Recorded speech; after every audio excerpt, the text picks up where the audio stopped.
अगर सत्संग रूपी तीर्थ में स्नान कर लिया तो कौआ कोयल हो जाएगा और बगुला हंस हो जाएगा। इसका तत्काल का प्रभाव है। एक सत्संग का शब्द आपके जीवन को बदल देगा। सत्संग के समान कोई बड़ा तीर्थ नहीं है। अगर इसमें जो रोज अवगाहन करते हैं पर आचरण में उतार ले, कुसंग ना होने पावे, तो सत्संग तुम्हें महात्मा बना देगा। पैंट शर्ट में तुम महात्मा होगे, गृहस्थी में रहते हुए तुम महात्मा होगे। महात्मा कोई बाहरी वेश ही नहीं है, महात्मा एक स्थिति है। महात्मा की एक स्थिति होती है। ये बात बिल्कुल याद रखना, कभी निराश मत होना। तुम्हें कभी ये सोचना नहीं पड़ेगा कि मेरा क्या होगा। यदि एक क्षण भी तुम बर्बाद नहीं करोगे तो बर्बाद व्यर्थ करना।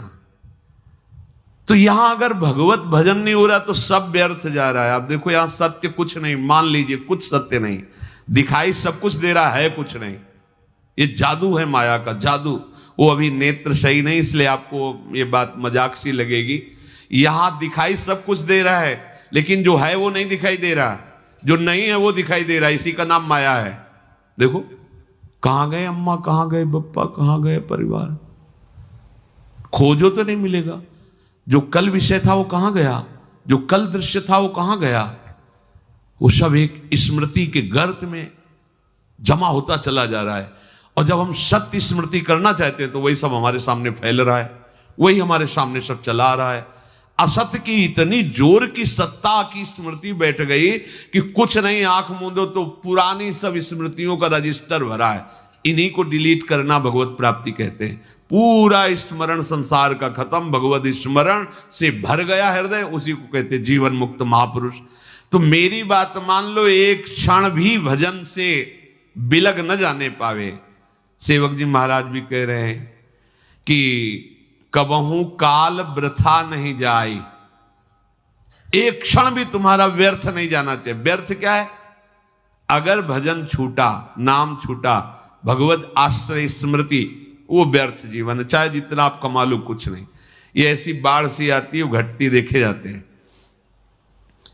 किसी व्यक्ति को हमने देखा था एक बार, वो पूरा परिकर आए थे, सोने की कटोरी, चांदी की कटोरी, चांदी की थाल, किसी में अनार के दाने, किसी में पपीता के हुए, ढेर सारी चौकी में बाल भोग के समय। तो पूछा कि उन्हीं के निज जनों से, तो उन्होंने बताया अमुक अमुक अमुक ऐसा ऐसा। फिर कुछ समय बाद वो मिले तो उन्होंने बताया वो जो थे ना, वो इस समय अमुक जगह बंदी है। इतना वैभव, इतना सब। वो किसी बहुत फैक्ट्री के बड़े मालिक थे ऐसा, वो उन्होंने बैंक का कर्जा लिया था ऐसा। ये माया का ऐसे फ्लू चलता है। एक समय सोने की कटोरी और दूसरे समय अल्युमिनियम का कटोरा। बड़ी विचित्र खेल। कभी इस पर भी, ये सत्य नहीं है, ये नाटक है माया का। सत्य है हरिनाम, हरे नामयु, हरे नामयु, हरे नामयु। मान लीजिए, ये मत समझिए कि हम बाबा जी तो भगवान के पक्ष की बात केवल कह रहे। सत्य विषय यही है, सत्य विषय यही। अगर आप भगवान का भजन नहीं करते तो जो भी कर रहे हो, हाथ कुछ नहीं लगेगा, बटोर लो। संतों ने उसको ऐसा बताया है कि जैसे अंधा आदमी एक दुकान में गया और कहा कि हमें कुछ सेवा बताओ, तो बोले अब हम क्या तुमको सेवा बताएं, क्योंकि आंख तो है नहीं। अगर कहीं साबुन उठा के दो, माचिस उठा के दो, तो तुम्हें पता ही नहीं, दिखाई नहीं दे रहा। ऐसा करो, तुम मूंज की रस्सी बटो। तो बैठा दिया मूंज, और एक भैंस का पड़ा के लग गया, तो मूंज चबाले, वो जैसे से सरकाता वो चबा जाता। जब शाम हुई वैसे किया तो हाथ ही वाली मूंज थी और कुछ था ही नहीं। इसमें हाथ वाली भी मूंज नहीं रहेगी, क्योंकि हाथ ही नहीं रहेंगे, हाथ भी तुम्हारे साथ नहीं जाएंगे, यहीं छूट जाएंगे। ये पूरे संसार की जितनी क्रियाएं, जितनी वस्तुएं, अगर भजन नहीं हो रहा तो सब व्यर्थ है, सब व्यर्थ। कैसे? जैसे पूर्व में भी हम कुछ रहे होंगे, इस जन्म में हमारे पास क्या है वो पूर्व का? ना वो संबंध है, ना संपत्ति है, ना पढ़ाई है, ना वो बल है, ना वो बुद्धि है। फिर नया नया नया, कब तक चलता रहेगा ये प्रपंच? इसलिए प्रभु ने इस बार तुम पर अहेतुकी कृपा करके ये संयोग प्रदान किया है। ध्रुवदास जी कह रहे हैं, बार बार तो बनत नहीं या संयोग अनूप, मानुस्तन वृंदा विपिन रसिकन संग और विविरूप श्यामा श्याम की उपासना। मैं आपसे फिर प्रार्थना करता हूं कि आप केवल प्रभु के आश्रय में रहना, वो संभाल लेंगे। आप कोई भी हो, कैसे भी हो। अपिचेषु दुराचारो भजते मामानन्य भाग सादृव समन्तव्या सम्यक व्यवसिता, ऐसा वो संभाल लेंगे। बड़े कृपालु हैं, बड़े कृपालु हैं।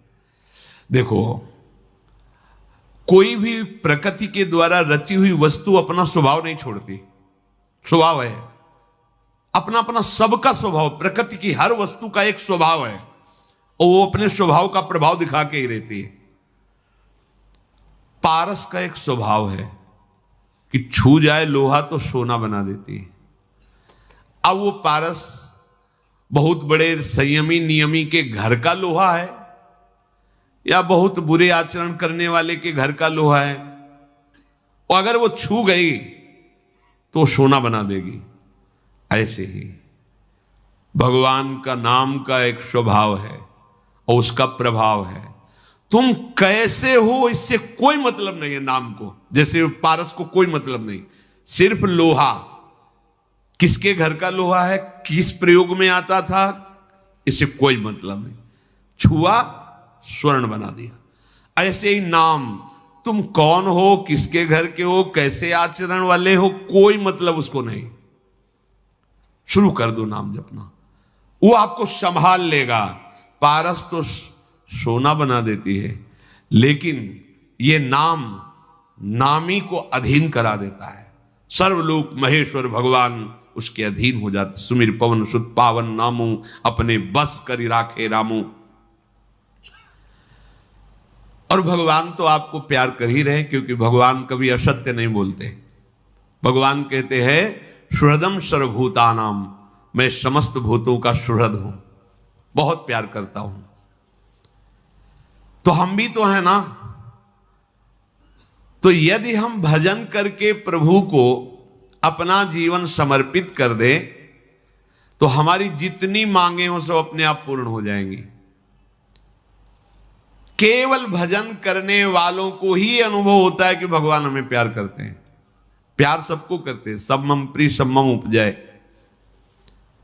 परम सुहृद सर्वलोक महेश्वर भगवान की दृष्टि में हम हर समय हैं, वो हमें देख रहे हैं। शास्त्र शीर्षा पुरखा सहस्राक्षा, हजारों नेत्रों से हमें देख रहे हैं। विश्वतस् चक्षुर, पूरे विश्व में उनके नेत्र हैं, वो देख रहे हैं। मतलब एक छोटा सा अणु भी वो भगवान की दृष्टि से बच के नहीं जा सकता, सब भगवान देख रहे हैं। कितने सुख की बात है कि हमें भगवान देख रहे हैं। अवश्य आप ऐसा दृढ़ विश्वास करें तो आपको कभी प्रतिकूलता का मुख नहीं देखना पड़ेगा। आपको भगवान देख रहे हैं तो बोले कभी प्रतिकूलता का मुख नहीं देखना पड़ेगा। क्यों? क्योंकि जब आप ये देखोगे कि श्री भगवान देख रहे हैं तो आप पापाचरण नहीं करोगे। सच्चा उपासक वही है जो हर समय देखता रहता है कि भगवान देख रहे हैं। दो शिष्य बनने के लिए एक संत भगवान के पास गए और कहा हम आपके शिष्य होना चाहते हैं, कंठी भी लाए, माला भी लाए, दे दीजिए। हाँ ठीक। 2 तरबूज मंगाए और कहा जाओ इन 2 तरबूजों को अलग अलग ले जाओ और ऐसी जगह इसको अमनिया करो, काटो जहां कोई देख ना रहा हो। एक गए, थोड़ी देर में काट के आ गए। महाराज जी बोले उसको भी आ जाने दो। वो शाम तक फिर आए समूचा लेके। तो उनका भाई आपने तो बहुत जल्दी अमनिया करके ले आए। बोले हाँ, एकांत में गए, जंगल था आसपास, देखा कोई नहीं था, अमनिया किया ले आए। क्यों भाई तुम्हें एकांत नहीं मिला? बोले महाराज जी मैं जहां देखता तो मुझे लगता भगवान तो देख ही रहे ना। आपके वचन थे कोई ना देखे, तो भगवान तो देख रहे ना। मुझे कोई ऐसी जगह नहीं दिखाई दी कि जहां भगवान ना देख रहे हो, इसलिए आपकी जो आज्ञा थी कोई ना देखे, तो इसलिए मैं नहीं काट पाया। तो उनसे कहा तुम तरबूज खा लो और जाओ। और उससे कहा तुम आओ, तुम्हें हम दीक्षा देते हैं क्योंकि तुम इस बात के अधिकारी हो। वास्तविक परमार्थ का पथिक वही है जो सर्वत्र ये बात देखता है कि भगवान मुझे देख रहे हैं। जिस प्रेम से भगवान अधीन होते हैं वो प्रेम केवल नाम से प्रकट होता है। उस प्रेम का पर्यवसान कहीं और ना होने पावे। ये सूक्ष्म बात है। जब आप भजन करोगे तो आपके हृदय में एक आनंद उमगन होती है, और अगर उसको संभाल नहीं पाए तो वही काम में नाना प्रकार के भोगों में वो फिसल जाएगी। इसीलिए साधु संग रूपी बाढ़ अत्यंत आवश्यक है। जब साधन की उमगन में हृदय द्रवित होने लगे भजन के प्रभाव से, तो बाहर से आपका स्वभाव कड़ुआ हो जाना चाहिए, उदासीन हो जाना चाहिए,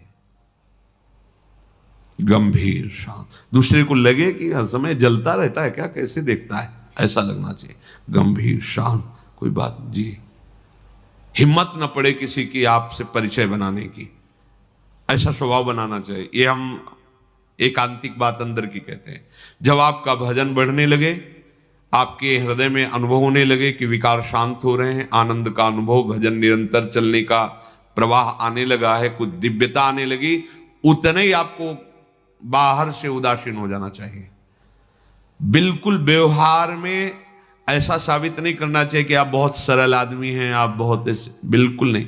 ऐसा लगना चाहिए रुक्ष आदमी है क्या, इसमें प्रियता तो झलक ही नहीं रही, ऐसा। और बात करने के लिए एक बार सोचना पड़े किसी को कि इससे बात करना है यार, इससे बात न करना ही अच्छा है, ऐसा लगे कोई। अपने लोग क्या होते हैं, जहां आनंद की उमगन आई तो हम फैल जाते हैं, व्यवहार बनाने लगते हैं।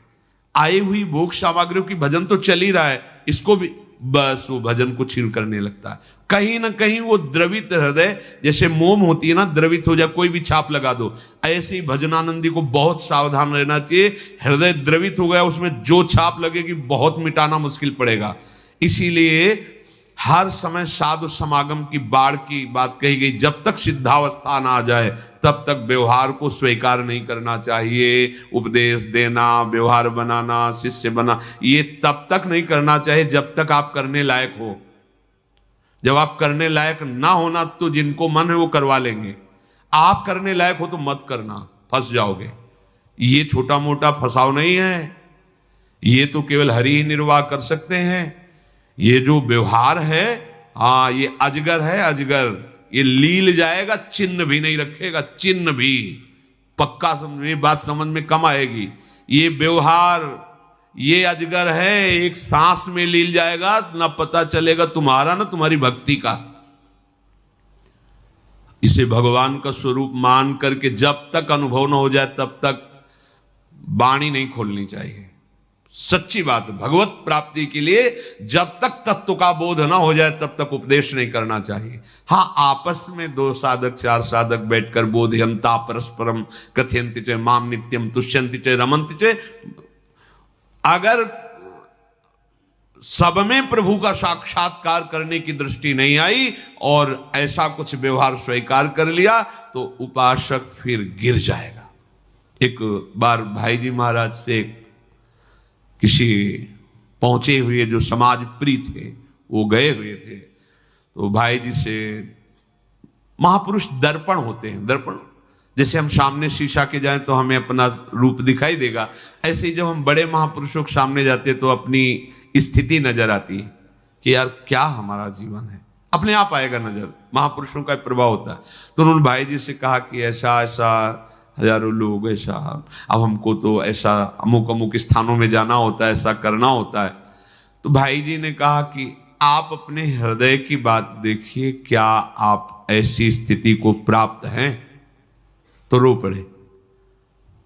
क्या आप काम पर विजय प्राप्त किए हुए हैं? क्या आपके ऊपर किसी तरह की मान प्रतिष्ठा का प्रभाव नहीं पड़ता है? रो पड़े कि भाई जी ऐसा तो नहीं। तो बोले हमारी प्रार्थना है आपसे हाथ जोड़कर कि ये मीठी छुरी से अपना गला मत काटिए। ये जो पैर छुआना है, जो प्रशंसा है, ये जय हो जो है ना, ये जहर है, जहर साधक की साधना को चौपट कर देता है। इसलिए जब तक भगवत साक्षात्कार ना हो जाए तब तक इस व्यवहार की तरफ कदम नहीं बढ़ाना चाहिए। जब स्वयं संशय रहित हो गया, कामना रहित हो गया, अब भुना हुआ चना है, भुना हुआ अन्न है, अब इस पर कितनी भी खाद पानी लगाओ अंकुरण नहीं होगा। तो नहीं स्वात्मारामम विषय मृत तृष्णाम भ्रमयति। इसलिए उपासक को नाम जप से प्रेम, और उस प्रेम का पर्यावसान केवल आराध्य देव में, जब तक आराध्य देव में आपका प्रेम समर्पित ना हो जाए सबकी ममता ताग बटोरी, मम पद मनहि बांध बर डोरी। तब तक बहुत सावधान रहना चाहिए उपासक को। जगत के किसी भी व्यक्ति से, वस्तु से हमारा प्रेम ना होने पावे, यह अध्यात्म है, भगवत मार्ग। बड़ी चतुरता की बात है इसमें। सब जीवन सो प्रीति आदेश है, पर रीत निवाहत आपनी, श्रवण कथन प्रतीति, यह जो कृपा हरिवंश की। आपको व्यवहार सबसे प्रेम का करना है, पर किसी से प्रेम ना होने पावे, यह बड़ी बात है। सबकी सेवा करनी है, लेकिन ममता ना होने पावे किसी से भी। अगर ये बात नहीं रही तो फिर ये बात सिद्धों में होती। इसीलिए कहा गया कि व्यवहार में सफलता उसी को प्राप्त होती है जिसने अपने जीवन का लाभ ले लिया है। लाभ अर्थात भगवत तत्वबोध हो गया, अब उसे कोई कहीं फंसा नहीं सकता। क्योंकि फंसने वाली जो चीज थी वो राग था, वो कामना थी, वो भोग वासना थी, वो भगवत साक्षात्कार से मिट गई। अब तो सब में भगवत स्वरूप मान करके भावना में डूबा हुआ व्यवहार करता है। करता हुआ भी वो नहीं करता है, करता हुआ भी वो नहीं करता है, क्योंकि करता जो था वो प्रभु में लीन हो गया है। अब जब तक करता है तब तक भोगता है, जब करता ही नहीं, भोगता ही नहीं, तो वो भगवत स्वरूप है। अगर आपने अपने प्रेम को अपने आराध्य देव में समर्पित नहीं किया और व्यवहार में उतर गए, तो शब्द याद रखो, विश्वासघात हो जाएगा आपका अपने साथ। निराशा आ जाएगी, स्वार्थपरता आ जाएगी और मलिनता आ जाएगी, नृशंसता। प्रभु से आप रहित होने वाले बन जाएंगे, मतलब भगवत स्मरण रहित। ये बड़ी बात है, छोटी बात नहीं है, और बड़ी ऊंचाई से इस वृत्तियों में घसीट जाता है उपासक। इसलिए जब तक देखो लोमस जी ज्ञान का उपदेश करें, काकभूषण जी कह रहे हैं कि हम तभी बात आपकी सुनेंगे जब पहले भर नेत्र भगवान श्री राम को देख लेंगे, जब उनके चरणारविंद का दर्शन कर लेंगे, तब हम आपकी बात सुनेंगे। बिनु देखे रघुनाथ पद जी की चरण न जाए। इसलिए समस्त उपासकों से प्रार्थना है, जब तक आपके अंदर ये लौकिक विकार का आकर्षण है, तब तक आपका एकांतिक युद्ध चलता ही रहे। और जब आप करने लायक नहीं रह जाएंगे, तब आपसे जो कराया जाएगा वो विश्व मंगल, वो महामंगल करने वाला होगा। ये जो बड़े महापुरुष हैं, ये करते नहीं हैं, प्रभु इनके हृदय में बैठ करके स्वयं मंगल कराते हैं। जब तक हम जगत का उद्धार कर सकते हैं ऐसी बात है, तब तक अज्ञान है। क्यों? जगत का उद्धार करना अज्ञान की बात है। तो जगत में है कौन? मत्ता परतरम नानक, तो श्री कृष्ण का उद्धार करोगे तुम। श्री कृष्ण ही तो सब रूपों में है। पहले ये बात तुम समझ लो तो खत्म हो गया ना ये बात। अब वो अपनी लीला करेंगे, उनकी बात है। जब तक तुम्हारी दृष्टि में कोई जीव है, तुम्हारी दृष्टि में कोई स्त्री पुरुष है, कोई पापी पुण्यात्मा है, तब तक आप उस सीमा पे नहीं पहुंचे जिस सीमा में जगत मंगल होता है। वो सीमा है सब जगह अपने आराध्य देव का अनुभव। जब आराध्य देव, तो किसको उपदेश कर रहे हो? किसका कल्याण की भावना कर रहे हो? बोले वो कर तो आप भी रहे हो। हम तो अपने स्वांता सुखाए तुलसी रघुनाथ गाथा, अपने हृदय की प्रसन्नता के लिए अपने आराध्य देव का जस गा रहे, जैसे भाट सूत मागध बंदी जन अपने राजा का यश गान करते हैं। ऐसे ही हम महारानी जो महाराज श्री लाल जो महाराज की कैसे प्राप्ति होती है, उन्हीं के सिद्धांत, उन्हीं के गुण गा गा कर अपने कान को, अपने मन को सुना रहे हैं। आप लोग सुन ले, आपका सौभाग्य। हम आपको सुना नहीं रहे, अपने आप को सुना, अपने मन को सुना रहे हैं, अपनी श्रवणेंद्री को सुना रहे हैं, अपने सुख के लिए गा रहे हैं। किसी भी तुम्हारी चेष्टा में ऐसी सुख वांछा ना हो कि तुम्हें भजन से रहित कर दे, इस बात के लिए जीवन भर सावधान रहना। भगवान कह रहे हैं, अहम क्रतुरहम यज्ञः स्वधाहमहमौषधम मंत्रोहमहमेवाज्य महमग्निरहम हुतम पिताहमस्य जगतो माता धाता पितामह वेद्यम पवित्रमोंकार ऋक्षाम यजुरेव च गतिर्भरता प्रभु साक्षी निवासः शरणं सुहृत् प्रभवः प्रलयः स्थानम निधानम बीजमव्ययम।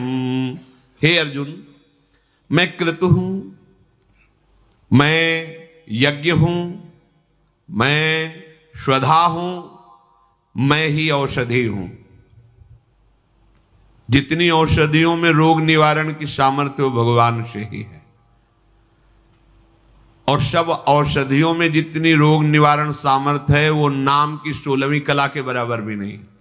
यदि नाम जप कर रहे हो तो सब रोगों का नाश करने की सामर्थ्य नाम में धन्वंतरी जी ने ऐसा शोध करके देखा है। क्योंकि औषधि में जो रोग निवारण की सामर्थ्य भगवान से ही है, और भगवान की सारी सामर्थ्य नाम में विराजमान है। मैं ही मंत्र हूं।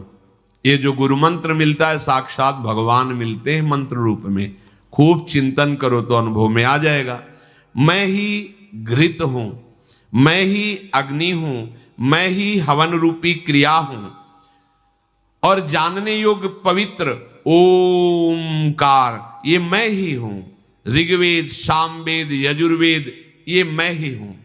श्री भगवान कह रहे कि मैं संपूर्ण जगत का पिता हूं, मैं संपूर्ण जगत का धाता हूं, मैं ही संपूर्ण जगत की माता हूं,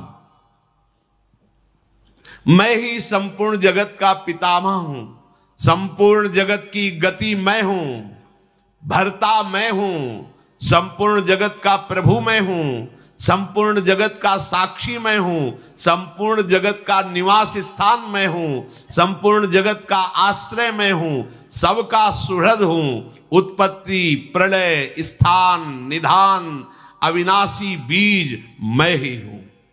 भगवान कह रहे तपाम्यहमहं वर्षम निर्गृहिणाम्युत्सृजामि च अमृतम चैव मृत्युश्च सदसच्चाहम् अर्जुनो।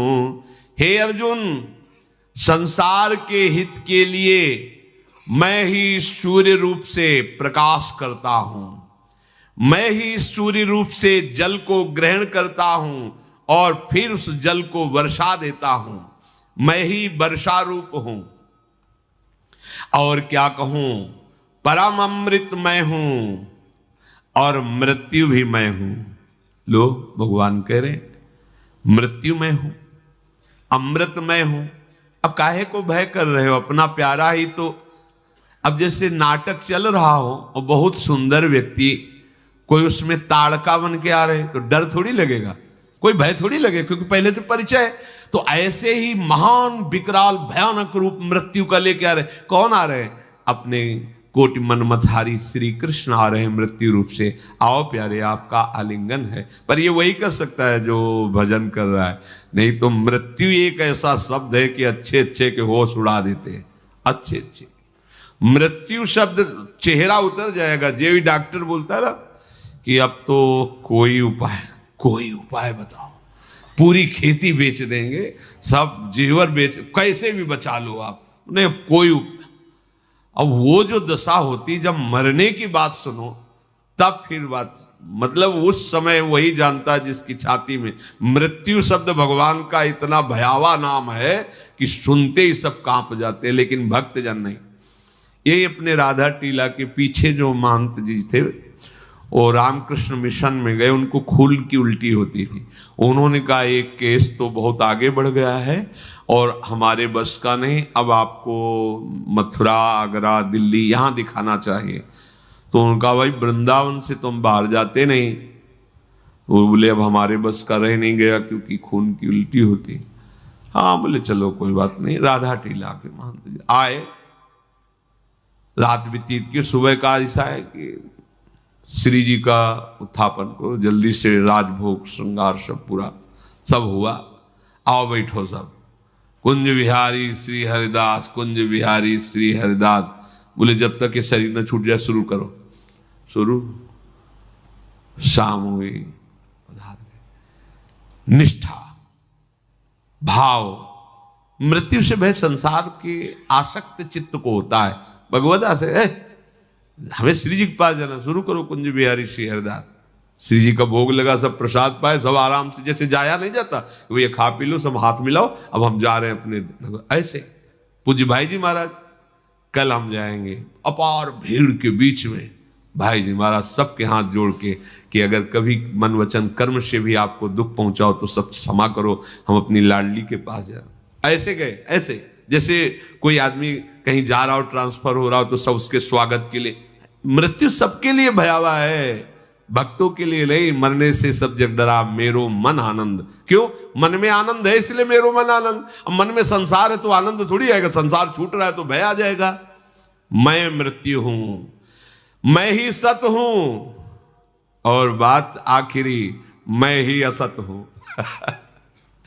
असत हूं, मैं ही असत, मतलब ये जो देख रहे हो ना पूरे के पूरे वही है। बस गुरु कृपा से दृष्टि प्राप्त हो जाए कि श्री भगवान के सिवा और कोई नहीं। इसलिए खूब नाम जप कीजिए और भगवद आश्रित रहिए। कोई भी विकार आपको जब परास्त करने की स्थिति में हो तो आप एक बार हमारी बात याद कर लेना, अंदर से आर्त होकर पुकारना, राधा राधा राधा, राधा वल्लभ, राधा वल्लभ। अगर आपने ऐसा किया तो फाइनल में अच्छे नंबर मिलेंगे, आप फेल नहीं होंगे। याद कर लो हमारी बात। जब आपको कोई विकार, कोई परिस्थिति, कोई घटना रौंदना चाहती हो और आपने देख लिया कि अब मेरे में सामर्थ्य नहीं है, तो उसी समय बाहर से भले हाथ ना उठाना, अंदर से आर्त भाव से किशोरी जी को पुकारना, राधा राधा राधा। आगे क्या होगा इस बात में हम नहीं जाते, हम आपको परिणाम की बात बताते हैं। आपको नंबर अच्छे मिलेंगे, आप जिस मार्ग में चल रहे उसमें पास ही पास हो जाओगे, फेल होने का कोई सवाल नहीं है। बस ध्यान रखना हमारी बात। क्रिया के बाद जो पश्चाताप किया जाता है वो महत्वशाली कम है, ठीक है, वो भी। क्रिया के पहले जो देख लो प्रभु अब मेरी सामर्थ्य नहीं रही, आपके आश्रित नाथ आप, परिणाम बहुत मंगल होगा। इसलिए हर समय सावधान रहना, नाम निरंतर जपना और डरना नहीं, क्योंकि हर रूप में मेरा प्रीतम है। किससे डरे? जिससे हम डर रहे थे वो प्रीतम